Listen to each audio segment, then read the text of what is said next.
are listening to Fika with Vicky on United Public Radio, 107.7 and 105.3 from New Orleans.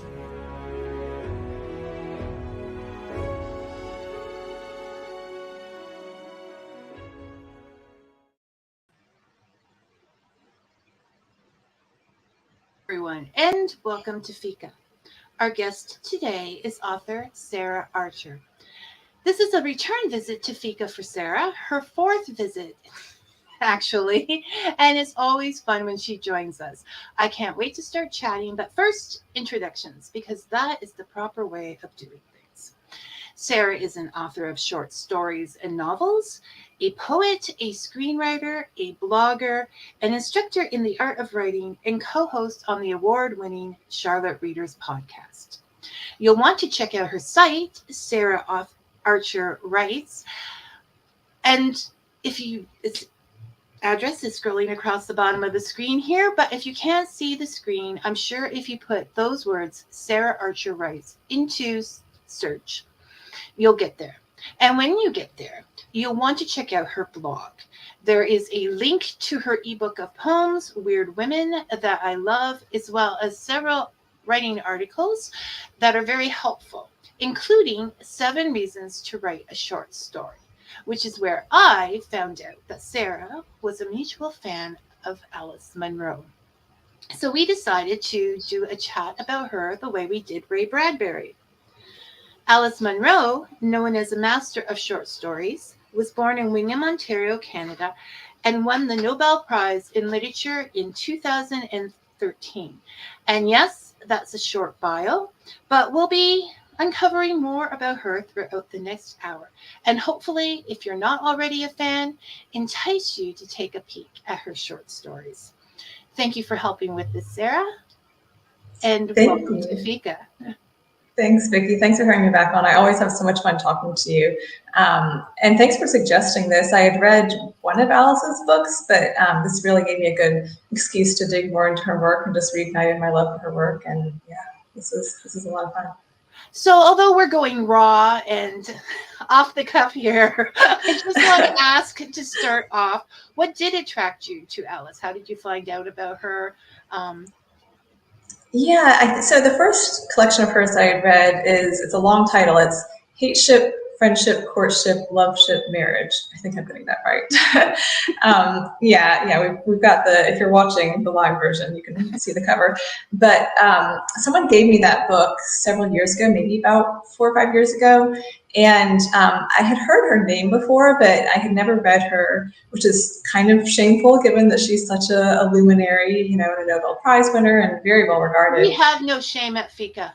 That's good. Whenever we get there. Shed your shame. I like that. Slogan, shed your shame at Fika. Yeah, that could be your new mantra. I'm going to get it, and I'm going to put your little name underneath it. And nice, thank you. I like the no judgment attitude, but I had never read her before, and I just loved her writing, and we can talk about, I guess, what we enjoy about her work, but I immediately fell in love with her work. And at the time when I read that collection, I was not as much into short stories as I am now. Over the last couple of years, I've started writing short stories myself and reading more of them and really kind of fallen in love just with that format. But even just her writing itself, before I was kind of at that point where I was focusing more on novels, I just loved her prose, how she gets into her characters, her kind of unusual approach to structure. There's so much about her work that I love. And now I've read a couple more books of hers now that we're doing this. I'm excited to keep reading her work too in the future.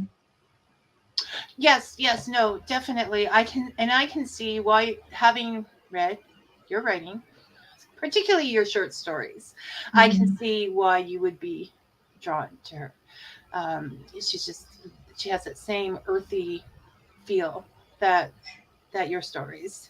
And she's such a character writer, which I think for me is always like a good story is crucial in a lot of ways. But for me, if I have to pick strong story or strong characters, I'll always go for characters. And she's such a good character writer. Her people just feel so real.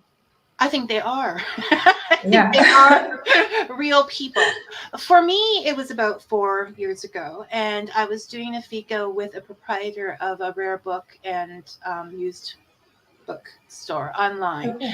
And he was talking about the fact that we shouldn't just, the books that we're given in school to read are not necessarily the best books. And Mm-hmm. read with him, but I said, but I really like Steinbeck, and he writes about real people and real things. And he said, have you read Alice Munro? And I said, no. And he said, read her. Mm-hmm. He was very straightforward, so I didn't think of it. No. I went, and I believe it was this book I got out of the library, but you started to I remember. I'm losing your audio a little bit. I'm not sure Okay. if you can hear me. Oh, there you are. There you are. I'm here. Okay. Yeah. Good. Okay. All right. Yeah. So, and I liked her for the same reasons. The characters. Mm-hmm. I also liked her because she grew up in Ontario, Mm-hmm. in a rural type of area, and I did as well. So it was almost like looking at the characters in my life again through the things I had learned about the characters in her books, or just going, So there was a lot of humming for me, and definitely that gritty, real people, real working people kind of story that I like. Yeah. I was curious to kind of pick your brain about that too, like having grown up in Canada. I mean, her settings and her people, like I said, feel so real to me, but I'm not as familiar with those communities. But are there areas that you recognize? Are there like little details of the daily lives of the characters that you recognize from your own upbringing? Originally, just when she talks about, now I grew up in a different part of Southern Ontario, so she was Western Ontario, but just certain things or smells she'll bring up about driving down the road or whatever is very familiar. Also, sometimes you wonder when people talk about female roles why I turned out the way that I did. Not necessarily, but and this sort of goes back to our Ray Bradbury talk. She talks about the women on the farms, and they were the ones that read. They were, because the men were outside doing the important stuff. So they were the ones that read and taught school and wrote and did all of these things. Like, you would go to Sunday school and it would be your female teachers, and I think I was in grade 7 before I had a male teacher.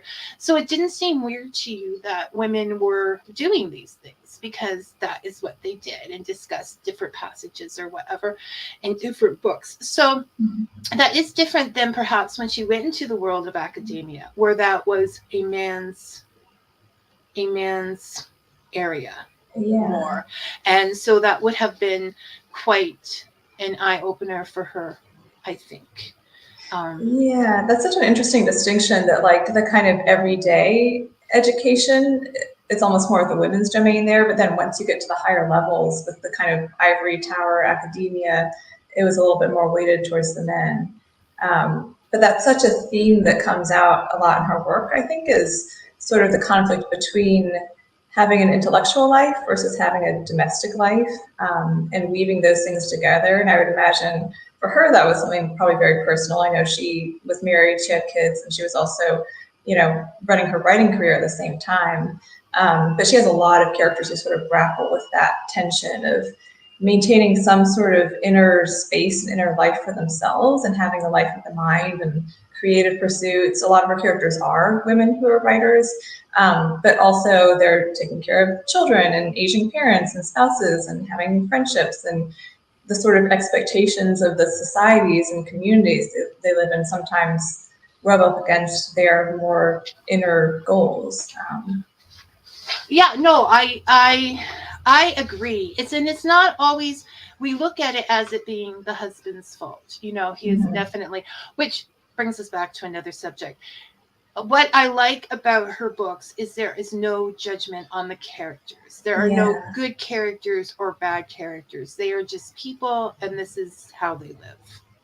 And I think that's really interesting, because you're really allowed to, you have a pug, right?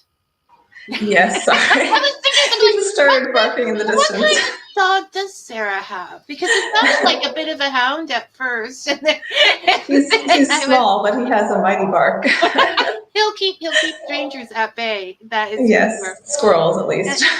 So she said that both of her husbands were very positive towards her writing and bought her a typewriter and that.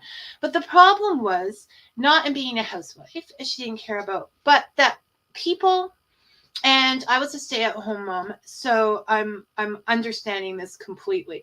People think you're open for business all the time. So when you want to think, when you want to do their things, the phone calls ring, and she says you can't just shoo people away because you want to think.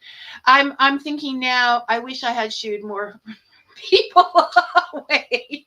And but there's just solitary, somebody else is having problems with their kids or something, and you want to be helpful. But yeah, it's definitely, I think she had a better grasp on that than a lot of her characters do when I read some of the interviews and things from her. Yeah, and it's interesting. I haven't read it, but I think her oldest daughter actually wrote a memoir about her life growing up with Alice as her mother. And she, I believe her name is Sheila, if I'm not mistaken, Sheila Munro. She said something. I was doing some Googling and some research on Alice and her family beforehand, and she said something about how she would like come downstairs or come to the kitchen or something, and her mom would be writing in a notebook, but she would always immediately like put the notebook away and make breakfast and do whatever the kids needed. So it seemed like she was very much in that mode of, this comes first, and I'm not going to shoo people away. I'm going to take care of the people who need to be taken care of, and then finding the space for her writing life around that. And she still managed to write, maybe I think 12 collections of stories. I very long believe 163 stories were published altogether. But I mean, that's once again looking here and that for research, and I don't want to say it's 163. I haven't counted them, but that's the number that I found. Yeah. So she had. Well, I read that her father, he was, I believe, a fox and mink farmer for most of the time when she was growing up, which is interesting. That's one of the characters in Lives of Girls and Women. The father is a fox farmer, I believe. So that was probably drawn somewhat from her own life. But he worked as a farmer most of his life, and then when he was, I believe, in his 70s, he started writing, and he published a novel later in life. So even in her life, there's a precedent for seeing men who also had to kind of put their creative pursuits and their individual pursuits aside for work and family. So I think that she sees that as a kind of universal struggle, but a lot of her characters are women, her main characters. So she kind of specifically looks at that mostly through the female lens. I think so. And it is true, because it was a working class family, and in working class families, you don't have a lot of time for extras, right? And it's not that you see yourself as sacrificing that at the time because you want to make breakfast for the kids. I mean, you don't want them to starve or whatever. And if I was the mother putting the journal away quickly, it was probably because I didn't want anybody else to read what I was putting there. You make a code. This person's name is now Tiger, and just in case she fall into enemy hands. But that's what I'm saying. It is very important, an important fact that she sees how all the little parts of humanity fall together, and waiting for retirement. I mean, even now we see many retired people writing to their animals. They're okay. Ben Stimson would like to say, and I just want to say, Ben's going to be coming up on the show in a couple of weeks. I'm waiting. Oh, nice. I'm making him wait for his review. No. Making him work for it. Okay. Some of our most early female writers and thinkers were from rural settings. Nellie McClung, for example, McClune, and Lucy Maud Montgomery. And it's true. It's definitely true. And I wonder I wonder, well, they would probably have more time on their hands, right? I mean, long winters out in a rural area, time That's a to good think point. and meditate, not be with their friends all the time. Yeah, and Monroe's writing also reminded me a lot of Flannery O'Connor, who I'm actually not sure exactly where she grew up, but most of her stories are in a more rural setting, so I'd imagine that she spent time there. But yeah, I really enjoy those writers who are good at capturing kind of ordinary life, and it's not necessarily famous people or politicians that they're writing about, or sorry, my dog's barking. But the little things in life. The dog's barking in the background. These are the things of daily life. But I think, yeah, Monroe is so good at capturing that and finding the ways to make it, to show how it's important and to show how this kind of makes us who we are, I think. And definitely that is what I get out of reading that. And as we were discussing earlier, I was pointing out that we're all approximately 30 years apart, like Alice Munro, then me, then you. And yet she wrote those words, and we are still finding them interesting today from different perspectives and different backgrounds. So she definitely speaks to a large group of individuals. I found this fact from 90 Things About Alice Munro You Must Know from CBC. And a reviewer had apparently talked about the fact that she doesn't write about extraordinary people. She writes about nurses and civil servants. And she said, I like that. Everyone is extraordinary to themselves. Nurses have about the most dramatic life I can think of. I never consider these people ordinary, but then I never meet anybody that I consider ordinary.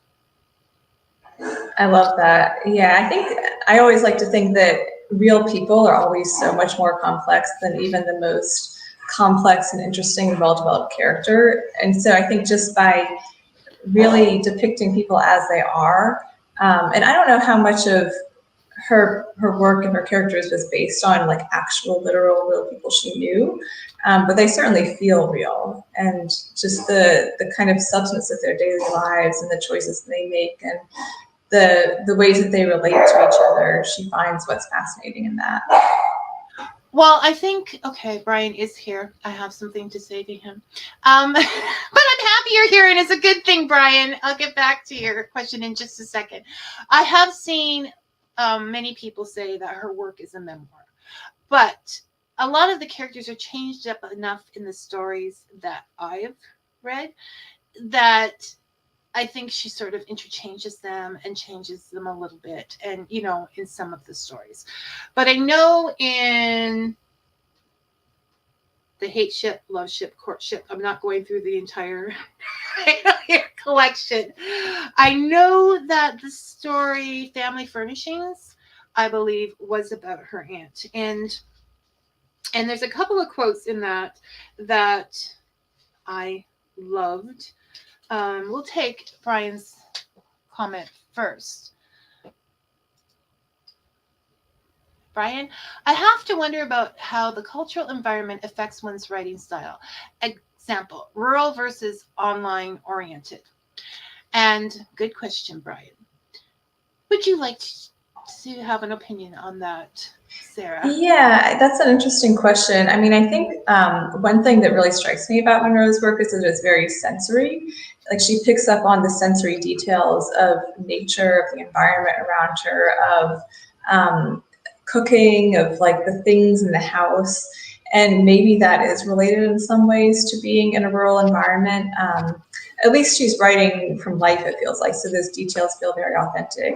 But also maybe some of it brings out more of that kind of, I hesitate to say slower pace because that makes it sound like there's nothing happening, but paying attention to the small things because you're not in like a hectic city where there's big stuff happening around you all the time. Maybe that gives her more space to kind of focus on the little moments in the characters' lives that actually make them who they are.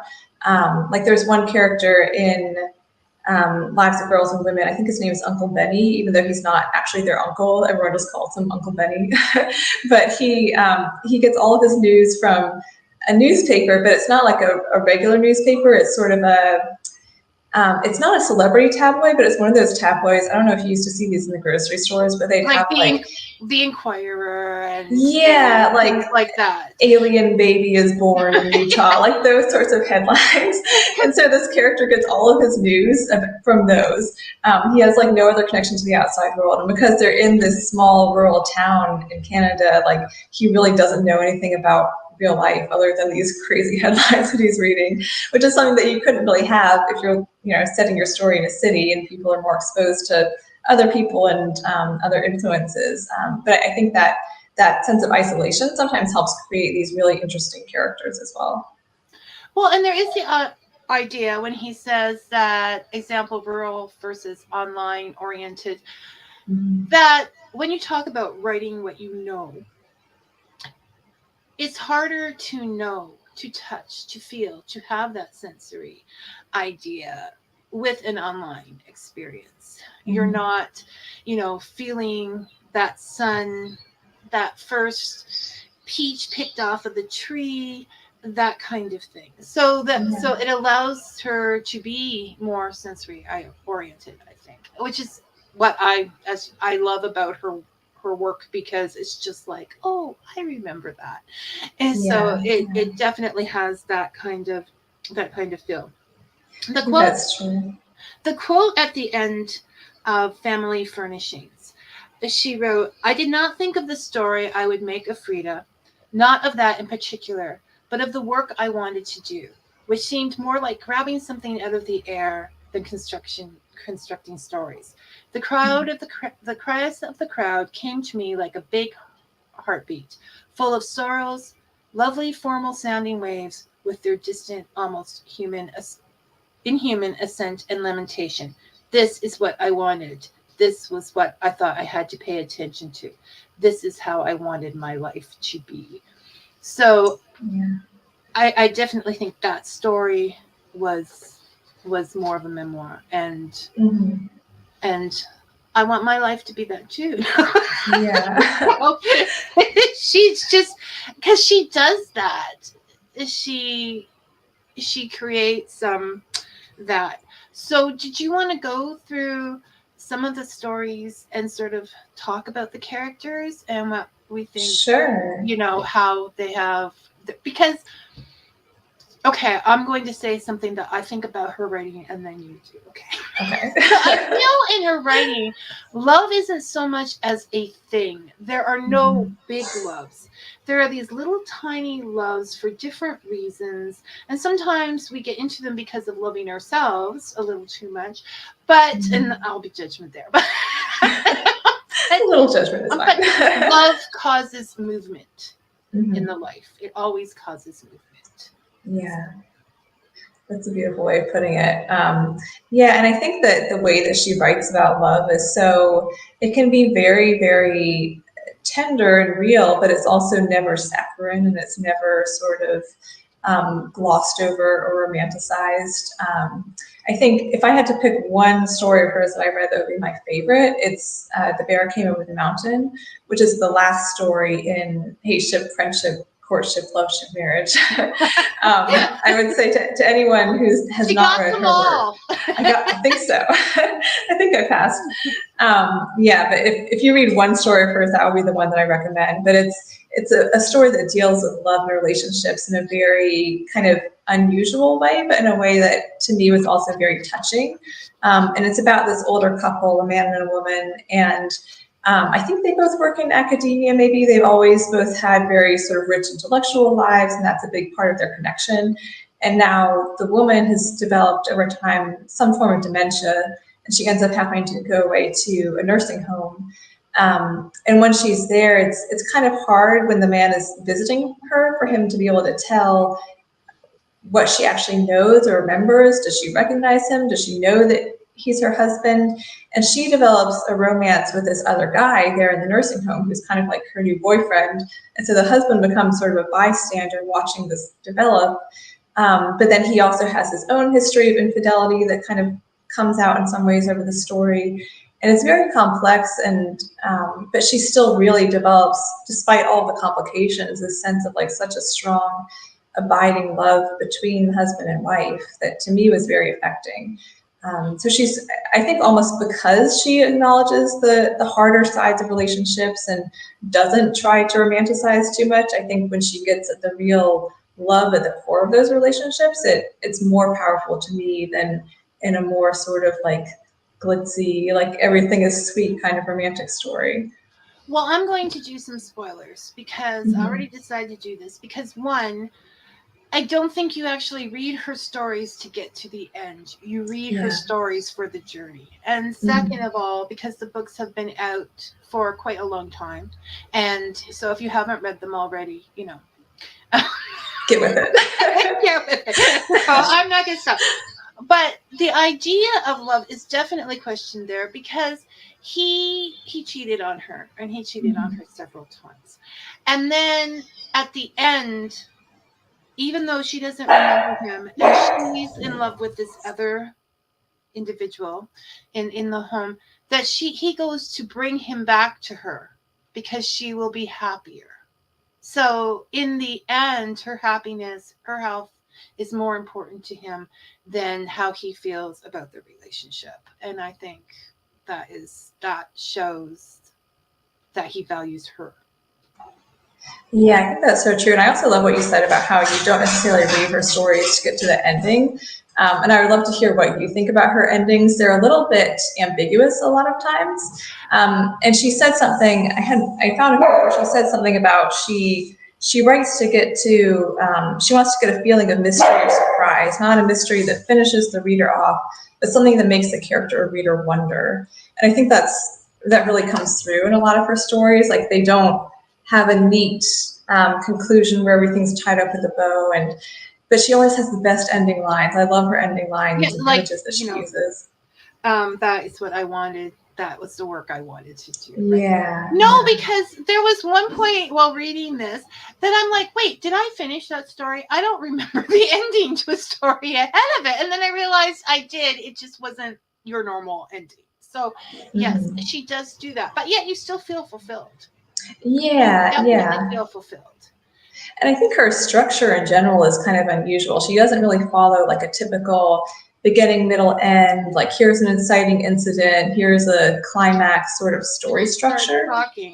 Yeah, it's almost like from the quote that you said, I think she said something about I was pulling stuff out of the air, and that's what her stories feel like. She's collecting these pieces and putting them together in a way that's cohesive, but it's not necessarily a traditional like linear narrative structure. Yeah, I thought I had the direct quote here, but she did say at some point, I just start a story wherever I can get into it, which applies perfectly to what you say. I mean, it's just, that's where it started for me. So yeah, she makes it work.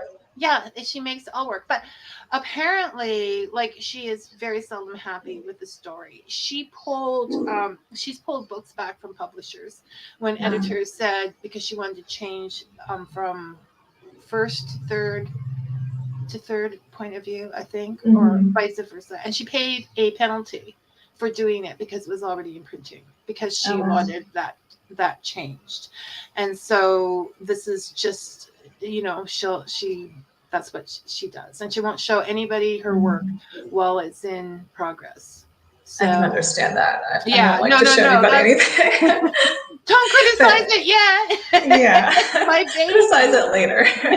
No, I read that about her too, that she's kind of a relentless reviser, and she'll rewrite things even once they've already been printed. She'll do a rewrite and reprint it later, and not even just small changes of the wording here and there, but she'll make characters like different ages. She'll make significant revisions, and her editors had to talk about how he will have to tell her, like, no, it's done. Like, it's good. Just let it go. And she doesn't want to let it go. Which I think it's something you can. It's perfect. Yeah. Like, we have to print something. Yeah, but I guess she's a perfectionist with her work, which, I mean, it shows. The final product shows. It shows. It definitely shows. Yeah. You know what? Well, I'll get to that after. Brian would like to know, Sarah, as a screenwriter, do you see Alice's stories as something that would translate well to a video, example, TV format? Yeah, that's an interesting question. You know, I had read that I think maybe 5 of her stories at different points have been adapted into film. So I know some of them have been adapted. I haven't actually seen any of those. I think a lot of her work is not something that is like a clear, easy translation to a visual format because so much of it is internal. And so much for me about what I love about the writing is about the way that she describes the inner lives of the characters, which is obviously harder to depict on screen where you're looking at somebody from the outside. But it can be done. You know, it might just require more kind of changing and figuring out how to put things into the dialogue than and some other adaptations. But there are works like that have been adapted really successfully. Like the one I always think back on is The Remains of the Day. Have you ever read or watched that? No, I don't think so. But like I said, I forget a lot. It's so the movie was with it's about like this, I think, 19th century butler, and he's very sort of prim and proper in the movie. Anthony Hopkins plays the character. And then there's this woman who works in the household. Emma Thompson plays her character in the movie. It's kind of about like their relationship and how he comes out of his shell in some ways. But both the book and the movie are wonderful. But if you read the book first, I would never think that it would make a good movie because it's another one of those things that's very internal, and so much of it is about the fact that these characters keep everything inside, and yet they still manage to make it into a great movie. So I think that her work could work well on screen, but it would definitely require a writer who knows what they're doing. It's not like a straightforward Can adaptation. imagine this as like already has the way to go there. And also like Coraline, Neil Gaiman's, they actually added a character to be who she talked to because it was so Yeah, internal. And I so didn't know that it was based on a book. yeah, yeah. Oh, And cool. and so they added the little boy to so she would have someone to talk to. Now, Yeah, Brian, interesting. just for you, I thought I would search and find out if she was a pantser or a plotter. And I got this information from her because you always ask that from her uh, from her lecture, Alice in My Own Words, at the Nobel Prize, and they asked her, when you start a story, do you always have it planned out? And she said, I do, but then it often changes. I start with a plot and I work at it. And then I see that it goes another way and things happen as I'm writing the story. But at least I have to start out with a fairly clear idea of what the story is about. So I would say she is a plotter. And then, like all plots, they go aside. But she would feel Yeah, that way. So that's interesting because I guess that makes sense because she is a perfectionist with her writing and she seems very deliberate with it. But because she also has that feeling like she's just pulling things out of the air, like we said, like it almost feels like she's just sort of sitting down and it's flowing out of her. But I guess there's a much more intentional architecture behind it. yeah, well, I think it was her. I can't remember. I do so much research, but I seem to remember reading that someone said when editing her book, like they would say at the beginning, okay, they would take out a section because it isn't important to the story. And then 37 pages in, that detail needed to be told. Like that's Yeah. how intricate her work is. Now, Yeah, well, and her plotting too. I mean, short stories, especially these days, tend to be much more kind of focused and simple, but she'll cover years or decades of time within a short story, which is it's tough to do. But I mean, she packs a lot in there into a small space. she does. She is the most amazing. I am such an Alice Munro fan. Okay. More importantly, Brian wants to know, is she a dog person or a cat person? And sometimes people will say to me, aren't you kind of mean to Brian? And I will say, but look at, I just answered one question from him and he throws me one from, oh, I don't know, Brian. That wasn't something that I researched. I think it's Brian is the best. I think it's a very personal thing. So, okay, now I have to live with him. Sarah says I'm the best. No, I don't Gold actually star live for with him. Brian. I mean, in life. Okay, Yeah, Brian is yeah. in my writer's sub. It's just a couple of weeks ago. I said I'm allowed to talk to them like that. That's my husband and my friend. And then Mhm. Brian said immediately afterwards, "You didn't say who was your husband and who was your friend." Obviously, not wanting people to think that he's married to me. And then my husband said right after I went down the stairs, "You didn't say who was your husband and who was your friend." Obviously, because he wanted people to know he was married to me. And I'm like, do they have a club? We have to issue a disclaimer in the next episode. Yes. So I have cleared that up. Brian is my friend. All the men around here should be happy now. Okay. So back to the thing. So, yes, with the stories, and particularly in this book, it Mhm. is each and every story has a way that love moved the people and not Mhm. in the ways.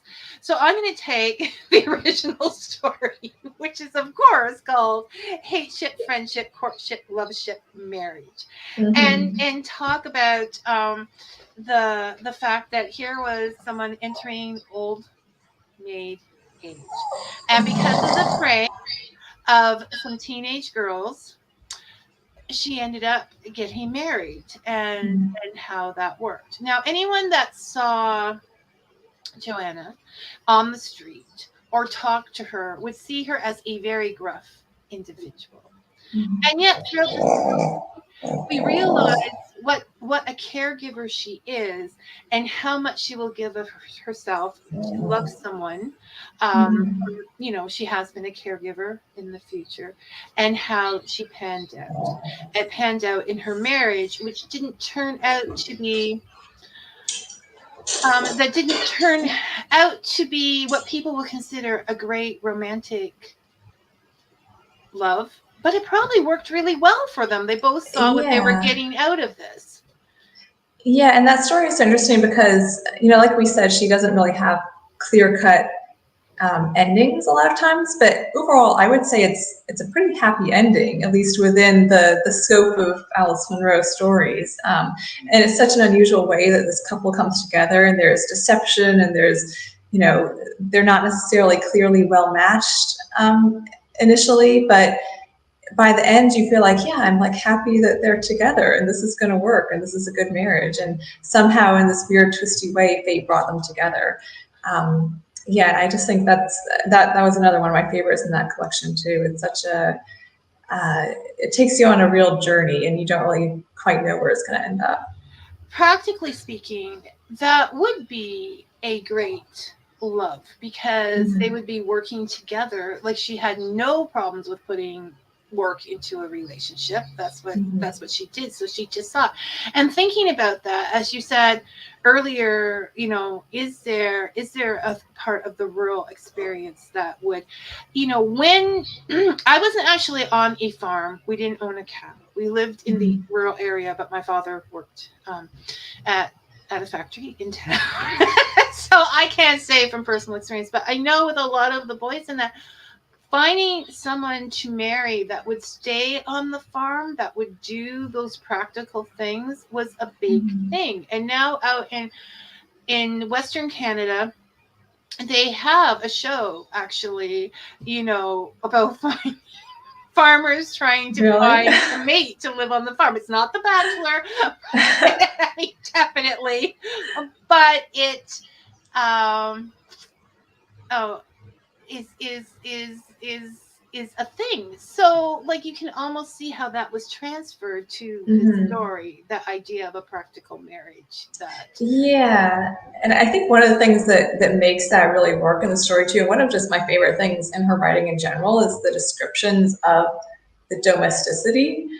She writes like great descriptions of. Sorry, you can probably hear my dog snorting. Um, he's in the chair behind me.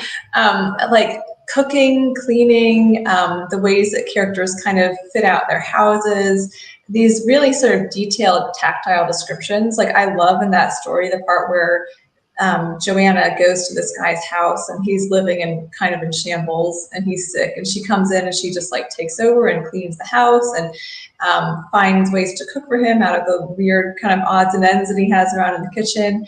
And I love reading that stuff, like the descriptions of like, oh, she'll scrub the windows with newspaper and vinegar, and the kind of like old timey home stuff. And it's so detailed, and it's not romanticized and made out to be sort of. It just is.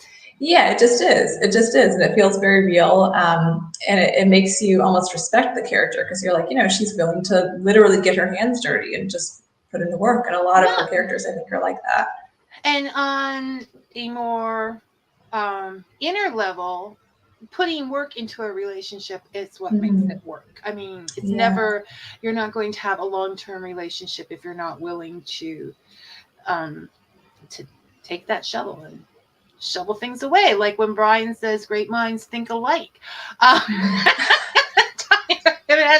Okay, do not be upset about your dog. And Sarah says, having your dog on the show. Jen says, having your dog on the show, your dog on your lap is quite endearing. Thank you. Thank you, Jan. I appreciate that. And William appreciates that too. He agrees. He is quite endearing. He has, it's that name that gives him the bark, okay? Because he has like this big, important name. He has gravitas. He has to live up to it. Yes, he has a presence. when you bring up the domestic, I can't talk today. Okay, when you bring up being good with household chores, I'll just make the word go away. Same thing. Which reminds me of home furnishings, the story about Elfrida, because she did everything she could to get away from the family, it seemed, and yet in the end she had circled herself with all the things it meant to be that her family of origin, right? That reminded her, almost like souvenirs of that life. So it is an important part of her writing, and when it's jam season, or someone, honestly, she can make a ketchup sandwich sound good. Yeah. I do. I love the food descriptions in her work, because a lot of times it's slightly old-fashioned, and it's not quite what people would eat, at least today where I live and where I've grown up. Or tell anyone. But, yeah, that's true. But she has a way of creating these very detailed food descriptions that also feel just very apt for the characters and for the settings and the places where they're in, and really bring their day-to-day lives to life on the page, I think. Well, and it's like there, when we talk about a little detail earlier in the book, she had said as a boy, he liked to put ketchup on everything. And then, well, not earlier in the story, because the story sort of goes back, and she does a lot in a short story. I think the first sentence in that story is, she walked in on a man making a ketchup sandwich. And then she goes back to when they're kids. Yeah. And then back to adults. All in a short story. So... another thing you said a lot of clever things, Sarah. Another thing you said. Likewise. Well, she was doing this household chores. She didn't make it a big thing. And that is something that I noticed from this, that I noticed in life. Growing up still, kids came to school with their milk in jars. Jam jars. Things were all recycled, the wax paper, like the bread bags, and now it's like, oh, this is all new and it's all green. And I'm not complaining about that. I definitely like the idea of green, but sometimes I sit back and say, and that was just how we did it. And then because there were also people from the Depression who didn't waste anything, and you didn't waste those kind of things on the farm, definitely. But then came the time where it was women were getting freer. You wanted that time to write or whatever. So it took a great deal for people to then turn to convenient things. It was like, can I do this? Can I, is this okay? And then then it's back again. Then switches. We've had that kind of cultural flip flop. I think for a long time, convenience was the new exciting thing. And here's canned food, here's frozen food, here's disposable stuff. When I was a kid, A lot of kids would bring like Lunchables to lunch with them, or Dunkaroos, or all this stuff with like a lot of plastic packaging that they would just throw away. And I think now it's almost flipped back in the opposite direction, where everyone's trying, like you said, to be more green, which is great, but it's like balancing that with the convenience and not spending all day in the kitchen making your kids lunch. Right. Where do you find that balance? You could be taking them for a walk or spending time with them, playing a video game with them, like, or whatever. There are other ways. So yeah, it does bring that flip flop around. And when you talk about the convenience food, that was definitely brought up once again in home furnishings, where her husband worked. You know, it was like frozen food is better than fresh. And I remember almost that idea being sold to people, like, you know, it keeps all the nutrients in, and it keeps all of this. And, you know, you didn't see regular orange juice, darn it. You saw Tang, because that's what the astronauts drank. So, so it is very interesting to see the flip flop, and you forget about those changes, but it's brought back to me in those books because she did it. And I'll think about sitting around a table or whatever and hearing a conversation and going, oh, yes, that's right. I do remember that. Yeah. And I like how her work, especially some of the older ones, do kind of show a slice of life that's from a slightly older time. But like we said, like, they still feel so fresh and so relevant today, I think, because the people feel real, and there's certain things about human nature that just don't change. Relationships. Relationships and the psychology, and it feels very contemporary in that way. Well, I feel I wanted to bring up this subject. We had been talking earlier in the green room about the idea that growing up in Southern Ontario, it occurred to me, why wasn't I encouraged to read her books? Yeah. And then we found out that she was banned in her county, Huron County, for the lives of women and girls. The lives of girls and women. Yeah, she was banned for that because you said, you read that one, there was a lot of talk of abortion or you know, those kind of birth control, like those types of topics. So since I was ending high school in 1979, that would explain why that wasn't put in there. So it was still a point of female issues at that point here, and so she did write ahead of her time. I think on some of those issues. Yeah, which is interesting, because by today's standards, like, you see lots of books and stories that deal with those topics, so it doesn't feel as daring or as controversial, I think, but in a way also because she encapsulates it in a way that feels like these are real people and these are small events. It doesn't feel like she's trying to make some giant political statement or going for shock value. It just feels like these are humans and these are their lives and this is what's happening in the story. But yeah, I can see how at the time maybe it would have been more shocking to people. Yeah, that's interesting. And I also wanted to bring up the fact that I'm trying to. Sarah, you start. You start the next thing. Well, this might not be the topic you were thinking of, but one thing that I love about her is that she's just such an avowed short story writer, because that's something that, you know, there aren't as many writers who are known for short stories or who have made really a whole career out of short stories as novelists. And I think short story collections are a lot harder to sell than novels.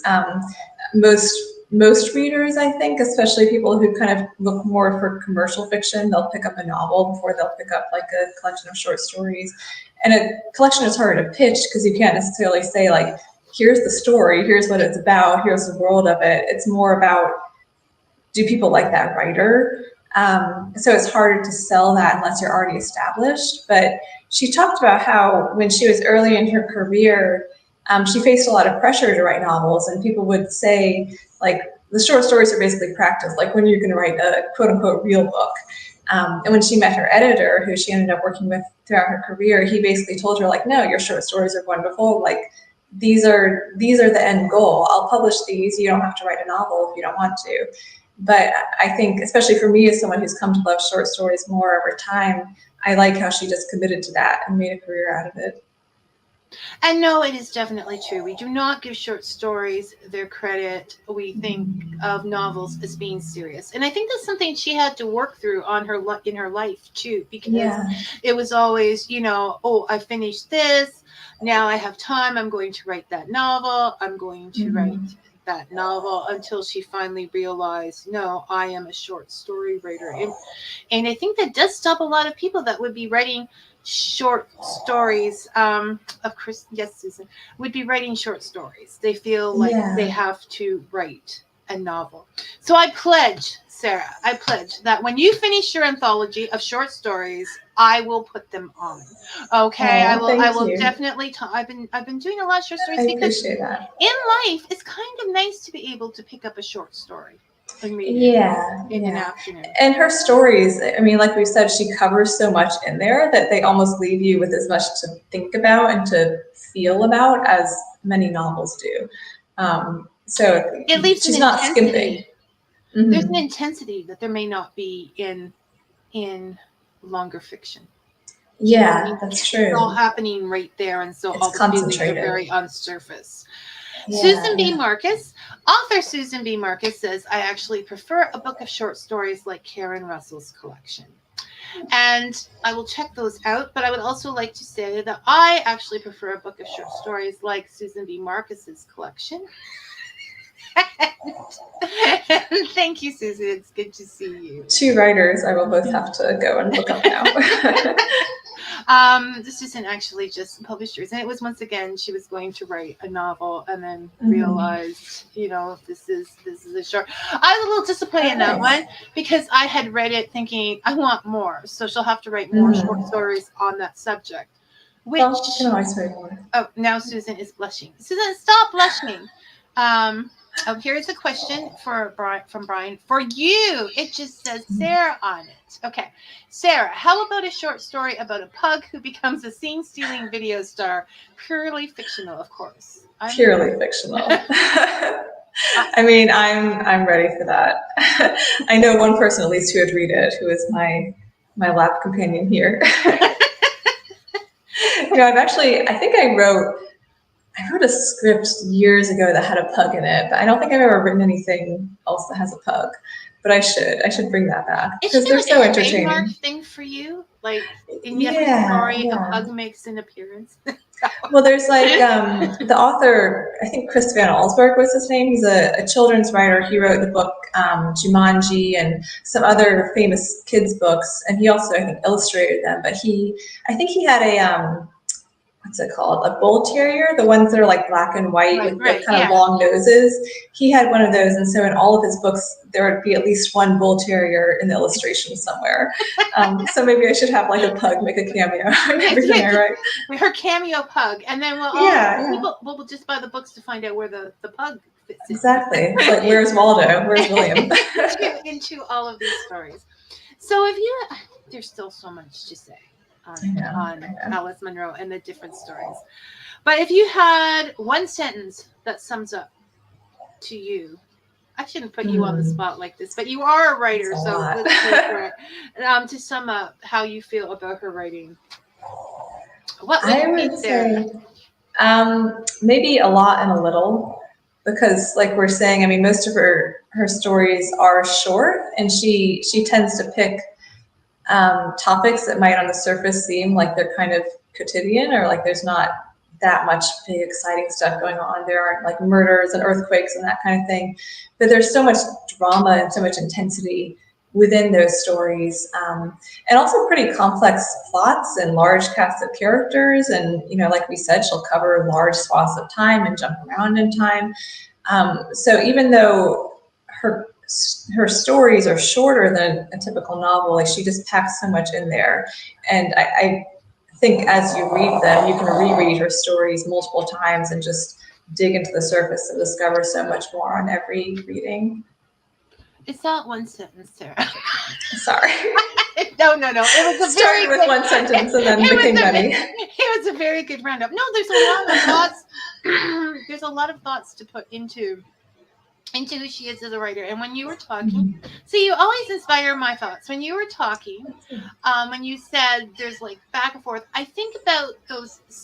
Her writing is not sitcoms, but I think about sitcoms like Malcolm in the Middle, where they have 3 different storylines and they finish them all up in half an hour. And I think, how clever is that? Like, how much writing does it take to get all the details to work to finish 3 different stories? And I think that's very much on a Alice Munro level, but very much what you end up feeling afterwards. You're like, how does she do that? That's a great comparison. Well, and also because she has a way of like kind of she's subtle about it. Like she'll sort of plant the seeds for, here are the things that are going to be important in this story, here are the themes, but you don't necessarily notice them at first when they come up, or you don't consciously register like, oh, this is going to be important, or there's going to be a conflict here or something. It just kind of has a way of just building, and you don't quite sense that it's building until it's already there. Then it's like, oh, okay, wow, this is something big. But I guess that makes me believe more, like you said, that she's a plotter. There must be a lot of work that she has done intentionally to kind of plant those things, but it feels so natural. No, so like when she says she walked into the kitchen and saw a man making a ketchup sandwich. And then we reference the fact that he liked ketchup as a kid, which means he's not going to forget that kind of magical relationship they had as children either, that he's a sentimentalist, that he doesn't let go of things he likes. And all of that is said with, I walked into the kitchen and the man was making a ketchup sandwich. Yeah. Which is also just a great, intriguing opening. Like, who is this man? Why is he important? Why is the ketchup sandwich important? Who eats a ketchup sandwich? That is true. I can safely say I've made it through these years without having done so. Yes. I have, yes. I like ketchup, but not just ketchup. No, I can't even imagine. So I would say, when we talk about authentic voices here on Fika, which I think is important to writing, Alice Munro is about as authentic as you're going to get. Her writing is honest, if not comfortable, always, and it does make you reflect on the people and your own lives. Yeah, I think that's a great way of putting it. Definitely. And and we have 163 short stories to read. I know. And she's in retirement, but there have been some questions over the years of, will she ever write anything again? So maybe she'll fit in another one under the wire. Who knows? I'm rooting for it. It's my husband said this morning, well, isn't Alice Munro still alive? And I'm like, yes. And she says, well, why didn't you ask her to the show? And I'm like, oh my gosh, because I would never have the courage to. Plus, she is retired and she deserves that retirement. She deserves a break, but she does not need the likes of me knocking on her door and saying, please, Alice. Like, I mean, we're beyond that. This is writing royalty, if there ever. Yeah. No, by all accounts, she's supposed to be very, very friendly and very nice. So Alice, if you ever in this world, I can't believe I called you Alice, Miss Munro.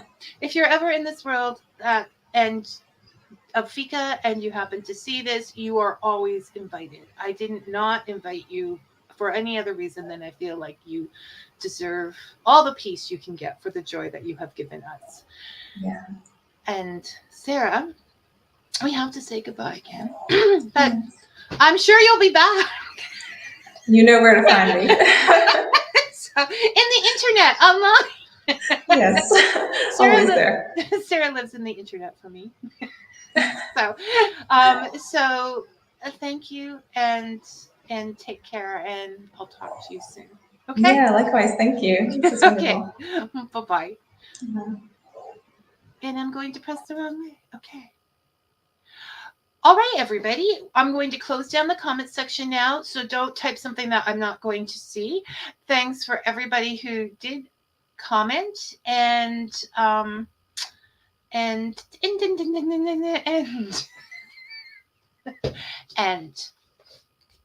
It was great spending time with you all. Again, I'll see you all next week. And until then, may your coffee be hot and your story sweet.